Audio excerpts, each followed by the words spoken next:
So this is going to be your midfoot stack drill, also known as a weight acceptance drill.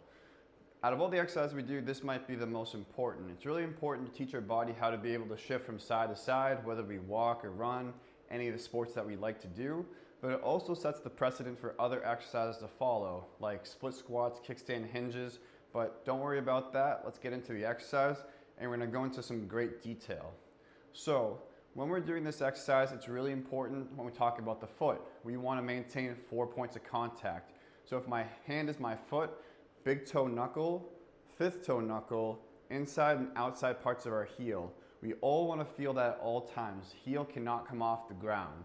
So in order to do this exercise, we have the foot contacts in mind.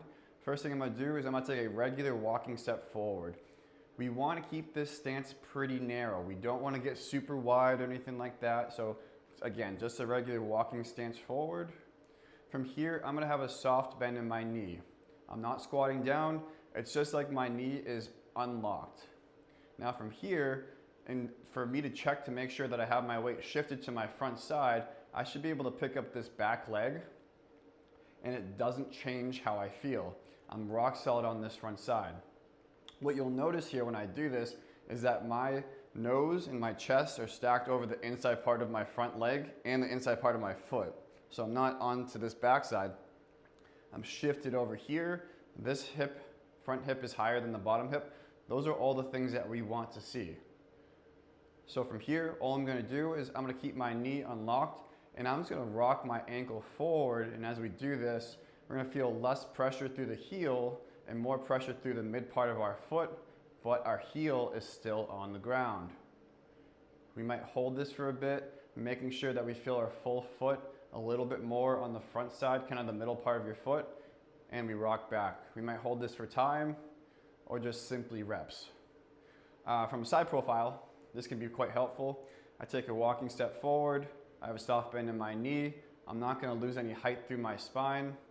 I check myself, pick up this leg, and what I want you to see here is that as I come forward, my full body weight is coming forward. I'm not leaning back and just pushing my knee forward. I'm slowly letting all the weight come over onto my front leg. I'm stacked, my nose is stacked over my hip or my belly button, which is stacked over the inside part of my front thigh, which is stacked over the front part of my foot. And just holding this here, I feel my foot, my calf, my quad, and my glute all kind of screaming at me. So from the side profile, what I really want you to pick up, we're not losing any height through our spine, and we're shifting everything forward. Our body moves as a unit. Now, if you feel like this is tricky or if you're not sure if you're doing this correctly, using a wall can be extremely helpful. So spin this around. So I'm gonna get about elbows distance away from the wall, maybe a little bit further, probably about here is good. So my hands are on the wall, but my elbows are a good distance away. I take my walking step forward. I check myself to make sure I'm shifted to my front side, hands on the wall, and all I'm doing is I'm rocking at the ankle without losing any height through my spine. And what I should find is that my nose and my chest get closer to the wall. And then I rock back, I shift forward, rock through the ankle, pick up this back leg. I'm in a good position here. I feel my 4 points of contact, my big toe knuckle, my fifth toe, inside, outside heel. My foot, calf, quad, and glute are screaming at me, and I just rock myself back. So this is in essence your midfoot stack or your weight acceptance drill. The key to this exercise is not to lose your heel as you shift your weight forward. You still want to stay heel heavy for the most part.